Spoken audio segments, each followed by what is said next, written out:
Hello, everybody. We're going to get it today. In the next couple of weeks, I'm going to try to get through a series of listings to help people become better listing agents. Something we've been working on here with some friends of mine and some other people here at EMV Title and some other agents that I work with to try to kind of focus a little bit more on listings and help you guys with the new year getting started. This is going to be a 12, as you can see, class one. There's 12 classes, 12 class process, 12 class step, whatever you want.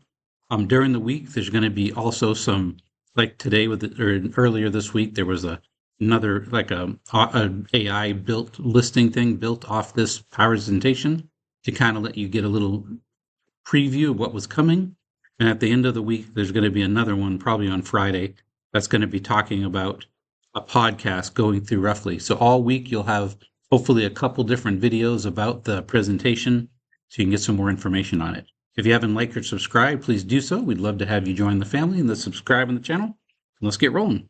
So today, we're going to talk about the foundations of a successful listing agent. And this is what we're going to talk about. I remember this, like it says right here, this takeaway for all the objections is this class is how top listing agents think before you ever walk into an appointment. So this is what you need to think about before you get into an appointment. Okay. So when you think about listings, I've done a lot of buyers in my time. I've done a lot of listings. Listings are the foundation of a scalable, predictable, and controllable business. What that means is that the listing agent controls the market, as a lot of people say. So if you control the inventory, you control the opportunity. If you're in charge of the listings and you're in charge of that, and you're the one who has all the listings, people have to come to you for them.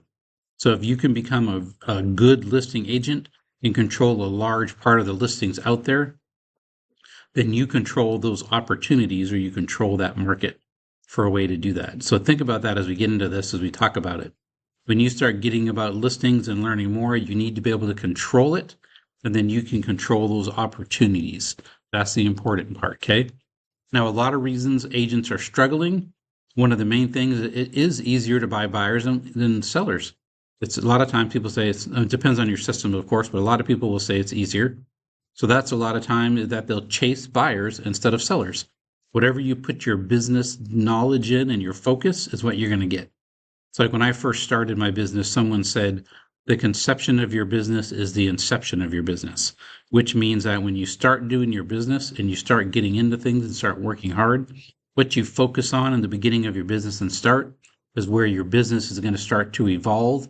And once you've evolved a deep business like that, it's hard to get out of that. Now, a lot of agents, they also react instead of lead, or, they're reactive instead of active. Another way to say it, which means that they search for homes, they do stuff instead of going out and calling people and doing things and trying to get more listings they're just reacting. Oh, I have a new builder put out a 3.9% or 0.9. I saw one of those, or a 6%. Oh my gosh, there's a 6% commission, and they run out and do things. And then they'll chase that commission. They'll chase that percent instead of building out their plan where they already have it set. They're going to react and do that.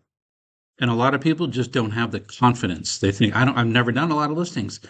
Some of these bigger agents, I have some good friends that do really great, have a ton of listings. And they're very confident, and they started like everybody else. They didn't start super confident. So you have to just go and do the confidence. And then a lot of agents struggle because they don't control the inventory. If you're a buyer's agent, if the buyers slow down and they're not buying, you're out of a business. But if you have 50 listings or whatever it is, 10, 5, even 10 listings, 20 listings, people are going to always need a place to live. So it may go slower, but if you have 20 or 30 listings, 50 listings, for example, you're going to have people come in to look at those listings if you've priced them right and all that kind of jazz. Buyers, if something happens and the economy crashes or something, buyers are going to slow down. They're going to be scared. So there's not going to be as many people. So then you're not going to have like in 2022, 21, where everything was selling so fast. That was a great time to be a buyer or a listing. Again, you have to control that inventory to open up opportunity. All right, so to be a good listing agent, when you're set up and you're doing that, you need to act as an advisor. What that means is you got to make sure everyone understands when you're giving presentations and clear. You need to be confident. You need to make sure people understand and you can show what you're doing and know that what you're talking about, and you have to be data driven. A lot of agents don't do this. So when you come and you only have one CMA to show at a presentation, that's not very data driven. So like when I show people different ways, we have other classes, we show how to do like 4 different CMAs in 15 minutes and such. If you do things like that, and you can show like a CMA from, for example, the MLS of course, and then you show how to adjust it like an appraiser, and then you show courthouse retrieval, and then you show RPR, and then you show another AI system, for example, Bold Trails, Lofty, whatever system you have that can do auto CMAs. Each of those can show a different type, and that's data driven. You can't you can't argue with that. If you show 4 different value systems, not only you, some generate automatically from different AIs, and they're all pretty much matching, maybe a couple thousand off, it's really hard to argue with that. You can't, people are going to have to agree with you. There's no way to argue. Now, you also need to act as as an advisor, not a salesperson. I almost said it backwards. You need to act as an advisor, not a salesperson. You're there to help them, advise them on the sale. You're not just there, I call it commission breath. You're not just there to try to make as much money as you can. And then again, we mentioned already data. You need to lead with data and clarity. So you can show, in this subdivision, this is how much homes have sold in this amount in the last so many days, etc. I'll show you an example real quick. I'm going to skip to my MLS and just show you for one of these homes real quick, jumping in. So if we had homes, for example, let me let it open up. And you're going to listing presentation, like, hey, I live in this subdivision. I want to know, what have my homes sold? So I'm going to go to search listing single residential, and you do the same kind of thing you would do. I would go here and I would take all active, just make it sold. And then you go to subdivision. I'm just going to pick one down by my house because I know the subdivision's out there towards Bernie. So right now I'm going to go down to months back, do 9 months back, and they've been 15 homes. So if I show all these 15, highlight them all, and then if you go to the MLS, right here it says display CMA summary. So when I open up the CMA summary of these homes, I can show that in this subdivision of Napa Oaks, where all these were taken from. Now, of course, there's some way low, 370. That's a crazy one, of course, and you could take the crazy ones out if you wanted to, but it's good to leave them in there because you never know. And you can show here that some homes have sold as high as 649. That's the highest one. Some have sold as low as 375, and that's sold in 6 days. Whatever that issue is, we don't even know what happened on that one. I have to search it. And some sold for 263 days. So the median average is 100 days on market, and most people are buying homes right about 600,000 to 580 to 600. So if you want to sell a home in Napa Oaks right now, based on all this, you're going to be able to let them know, okay, this is what you need to have for your data for this subdivision to be able to sell the home like that. If you don't have that and you can't show it, that would be one of the presentations for your data driven to show. And then you got to let them know that most people, even the one that sold for 375, still gave some seller concessions. It might just been a home warranty. They gave something. And then most people are giving between $3,000 to $6,000 in seller concessions. Remember, median is the midpoint, average is the average of everything. So this is good numbers to present. So people know they're not going to be able to sell their home for $700,000. It might be worth that much, but people aren't willing to buy. And if they are wanting to try it, it's going to be over a year to sell. Maybe they have a year and a half to sell. That's okay. You could try it at the higher price if it's worth it and see what happens. But people aren't paying that right now. Or if they want to go lower to 600, and it might be, maybe lose a little equity they have, but you're going to sell it quicker depending on how quickly they want to sell. You can go over this with your clients this way, talk about different options, and it's a good way to kind of go like that and explain where you are. Okay? Now you need to control the timelines and expectations as well. What that means is if you sit down with your clients and you say, here are 58 days, 60 days, this is what's going to happen, they need to realize it's not going to sell in a month. It might be like in the Bernie area up there by Napa Oaks, it's usually 6 to 9 months that homes are sitting on the market now.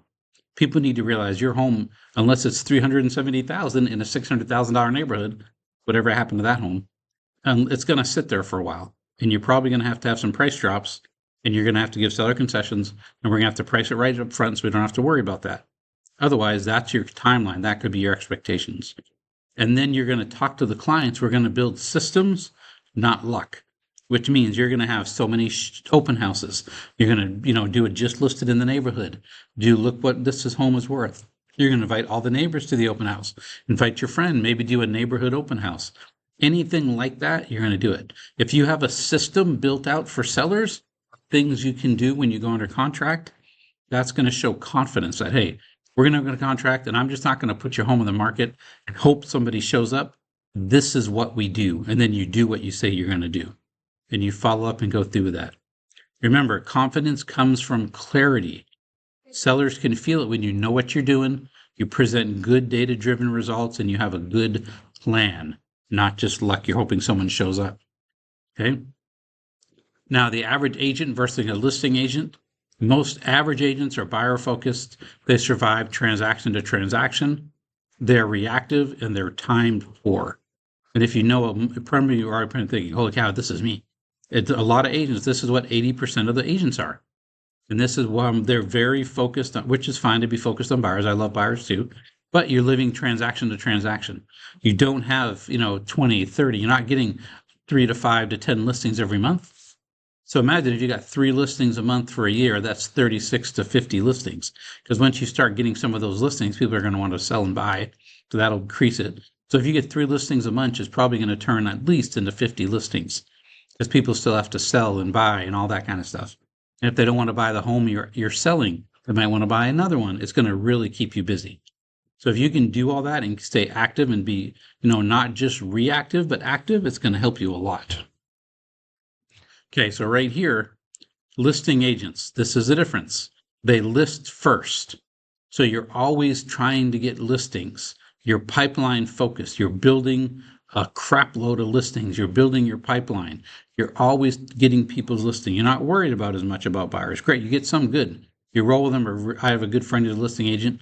He does expireds. He gets 10 to 15 listings a month doing expired, calls them every day from 8:30 to 10:30 every single day, 6 days a week. And he calls them every morning from that time period, and he gets listing appointments all the time. And he does 15 to 18 listings per month. But he won't show a home for a buyer. I thought it was, I was like, that's crazy, man. He's like, hey, I'm focused on what I'm doing for my expireds, because he doesn't make money on the buyers. His whole pipeline focus is to get listings. So he's proactive, always calling 6 days a week, 2 to 3 hours a day, every single day. He doesn't miss a day. That's his goal, to always do that. And then in the evenings, he does his presentations, and he's scalable. If he gets too many, he can go ahead and give it to other people, all that kind of stuff, and help it and do referrals. It's a scalable way to build a business around. And like the quote says, buyers give you income, listings make it a business. So if you just want a way to get income, go to buyers. They're great. I love them myself. And you get great income. I've done very well doing buyers. But if you get listings, you actually have a business in place. You actually have people coming, and you have more money coming in that way. So to do all this, you have to shift your mindset, as we're getting into. Buyers are emotional and reactive. Sellers are logical, goal-driven, usually. Most buyers, I call them an HGTV moment. When you're showing a home and the buyer walks in and they're like, oh, and they make that little noise, and you're like, yep, they just bought this house. Because it caught them emotionally. Something about the house emotionally talked to them. Where sellers, they could care less. Usually they want to know, what's my down, how much am I going to make? Where are we going to get? How much money? What's going to happen? What's the process? They have a goal. This is how much I want to make. They have a time frame, everything. They're logical, goal driven. So if you set yourself up to be that, you can do a very good job of that. And then again, we've said this more than once. Confidence, build trust. Sellers want certainty, not type. Okay? So sellers aren't buying your personality. Buyers are buying your personality. They're buying your confidence. I've seen some listing agents that I'm like, dude, this guy can't, is so annoying. Or whatever. They're like so boring.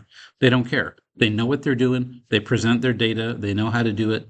They make it happen. So remember, they're buying your confidence for sellers, not your personality. So one of the things you need to remember is listings create leverage. Okay. If you remember nothing else, remember that at this presentation. Listings create leverage. One listing creates multiple opportunities, transactions, and future businesses. So if you have a listing and you have people out there coming to look at your listing, calling you, and you're advertising it, not just put a sign in the yard, but you're actually advertising it, you're going to get multiple buyer leads from that one listing because they're going to reach out to you asking for that. Now, sign calls, there's a couple ways you can do this. With sign calls, what I recommend is taking a single property squeeze page if you have Bold Trails, Lofty, whatever CRM.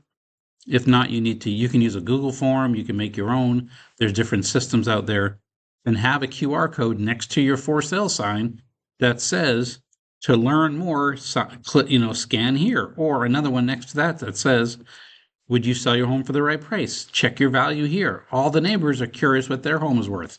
All of them want to learn about the sign. They're going to scan those 2 QR codes next to your sign, and you're going to get traffic from your calls, from your signs. Sign calls, they're a good way to get more listings. Of course, open house traffic. We do a whole nother video on open houses. You can look at the search open house videos. We have tons of those in there. Social proof, which means you're going to be on social media. You're going to say, look, I just sold this listing. I've done 20 listings in the last month. I'm doing 10 listings per month. And then every time you need to be talking about it. I just helped this client do this. I helped this do this. Go through and talk about it. Share what you're doing. Show it. And then, of course, future listings. Build your pipeline. Okay, you should always be building that and making it work. And as we talked about, one listing can turn into 3 to 5 transactions if you work it right. Just from the signs and the open house and the social proof and the buyers, all that, you should get one out of each of those. So even if you do multiple buyers, sign, open house, social proof, that's 4 people right there. You should be able to get one transaction or one person out of each of those. Even if they buy the home you're in, that's great. That's 1. And then your home you sold is 2. The sign calls is 3. Open house traffic, 4. Social proof is 5. You just had enough to make it work. Finish all of it. Keep going. Don't give up. Now, you got to, as we talked about, leverage, right? Listings create leverage. So leverage, and after, you have to leverage your time. So if you, like my friend I told you about, he calls every day from 8:30 to 10:30 or 11:30, whatever his day is, at least 2 to 3 hours a day. So every day his time is leveraged. His marketing is to send out marketing at certain times and advertise his marketing every day. So if you're not tapping into your CRMs or someone else to help you do some marketing to post your properties every day, you're losing a big opportunity. You need to have that happening. And then negotiation. If you have a bunch of listings and that one doesn't work, you can skip to another one. You can also, it gives you negotiation leverage if you have the listing when you do certain things ahead of time. For example, I recommend, this is just my opinion, you don't have to say yes or no. I recommend putting an inspection, not a hard day. I recommend getting a home inspection to get out there and put out there before you even put the listing on the market. The reason I do that is I say I price it at the price of, whatever. It said the home's worth $600,000. The inspection shows it might need $10,000 of repairs. I fixed it at $590. So when someone comes in with their inspector and they're like, hey, all this is wrong with it, I can say, exactly. I gave you the home inspection already. It's already priced according to the repairs needed as listed on this Trek third-party inspector. And it's going to be real hard to argue with that because they already have all that data. It's already loaded up. They already know. And again, a lot of people are going to say, I want the buyer to find that, which is fine. But it's better, if you already know, it's not going to be a surprise to your seller. And you already know. Okay, he's going to give you a way to negotiate. And if you also have a seller concession set aside, say you're offering 20,000 seller concessions, you can have that ready to go before you do anything else. And then, of course, brand authority. Different brands are going to, you can say, this is my brand. Most sellers and buyers, if they don't know as much, like, oh, I'm with this company, I'm with that company, et cetera, X, Y, Z, they don't care as much as long as you're showing your confidence and you're building it out and showing that you can bring value and leverage what you have. Some of the bigger brands, you can leverage that and say, I have this brand behind me. I have this here. If you have those, take advantage of that and use it. Use your brand authority. So remember, you can't scale chaos. Listings create structure and get you out of the chaos. Okay? So why are sellers selling? This is important to understand. So sellers move because something we call life-changing events, not because of the market usually. Usually there's some kind of life-changing event. That could be, oh, like there's a whole bunch. Could be lifestyle changes. It could be they had a baby, they lost a child, their kids went to college. It could be anything. It could be financial pressure. Everything's getting too expensive. My taxes went up too much. I just don't want to deal with keeping track of this house. If they're military, relocation, permanent change of station, PCSing, downsizing, upsizing, life events, there's so much that can happen. These are the reasons people sell.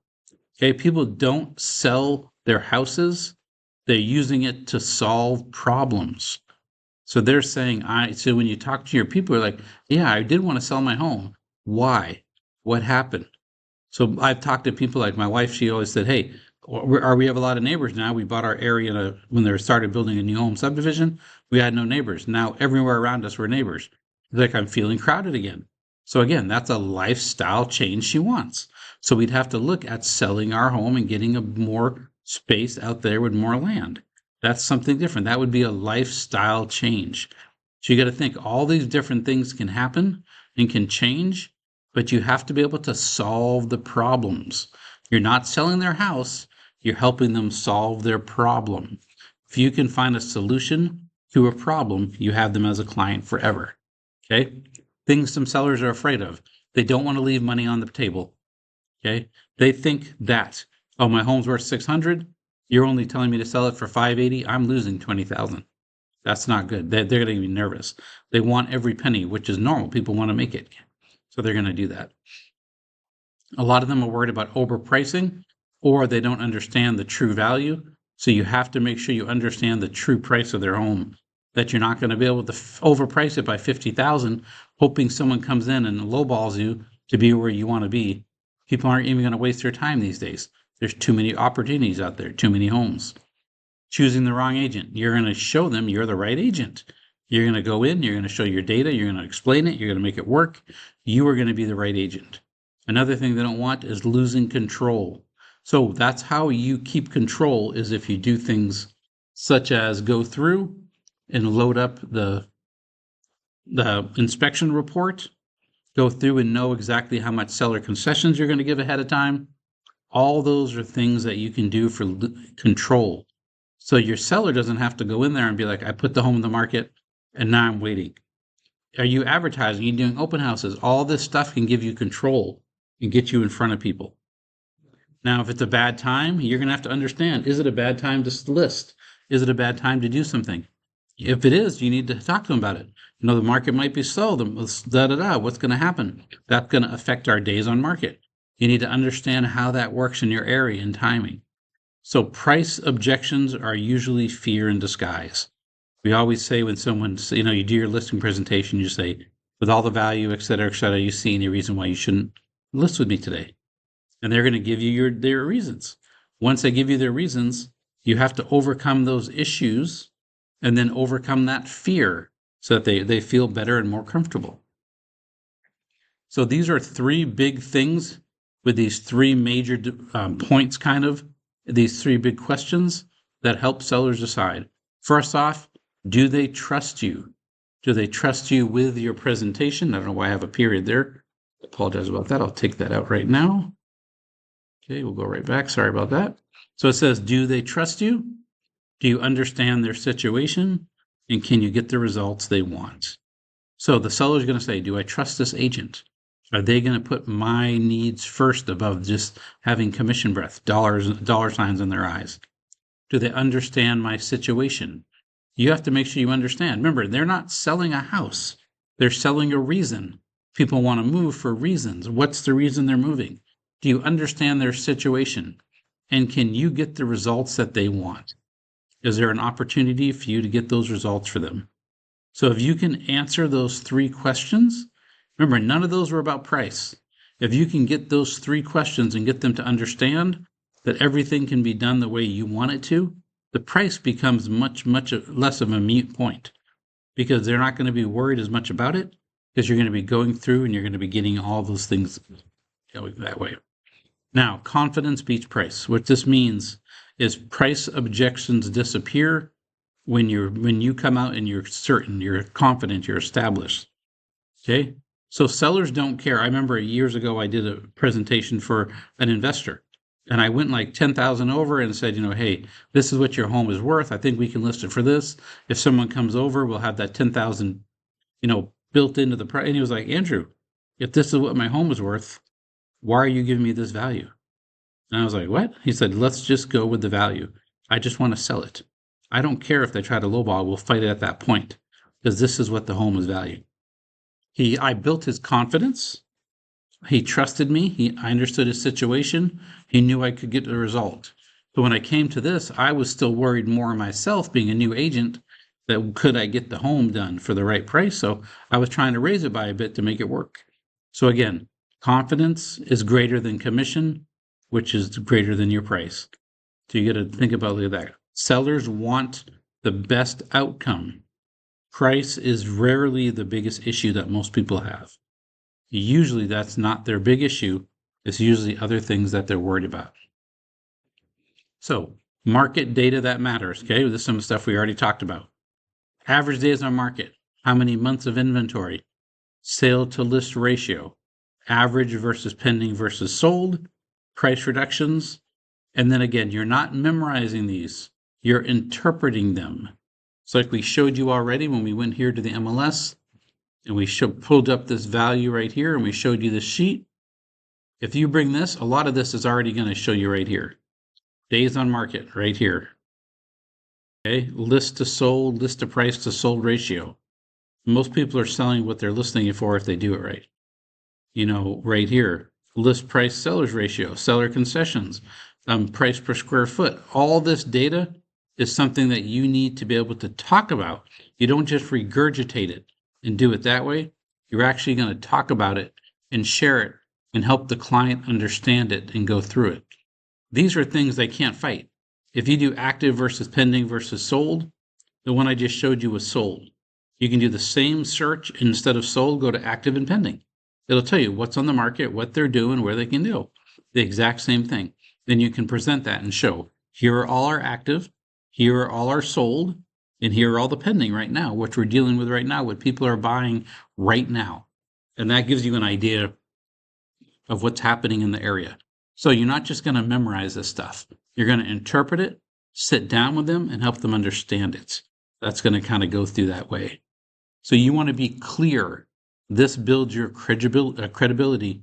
If you're nice and clear, don't make it overly complex.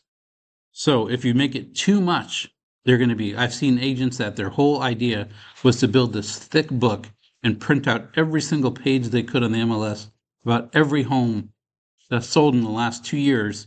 So when they come to do the listing presentation, there's 50 pages or 100 pages, and they try to overwhelm the client with this saying, oh, this is what happened. Read here all the comps, look at all the data I did, and all they did was print stuff and put it together in a little book. That's not going to build confidence. You're just trying to overwhelm the client with scare tactics. That may work in certain situations. A smart client who knows what they're doing, who might not be a first-time seller, aren't going to fall for that. And they're going to know, you're just doing scare tactics. Stop. Show me some real stuff. So you can use good examples of these scripts. Home priced correctly are selling in 58 to 70 days. Overpriced homes sit longer and sell for less. Simple always beats smart, always. You want simple, easy to understand statements talking about the local market. Okay? Now, pricing reality. This is a big sticker for a lot of people. Overpricing leads to longer market time and lower final sales. They don't want to believe that. They think if I price it 10 or 15,000 over, then you're going to be dropping it, and then people are going to be like, wait, what's wrong with the house? Why didn't anyone buy it? Why do we have to have so many things? But if you priced it correct ahead of time, now you don't have to be crazy like the one I showed you, where they had someone who sold one at 360,000, almost half of what most things are selling in that neighborhood. But you saw what? It sold in 6 days. So even if something crazy happened,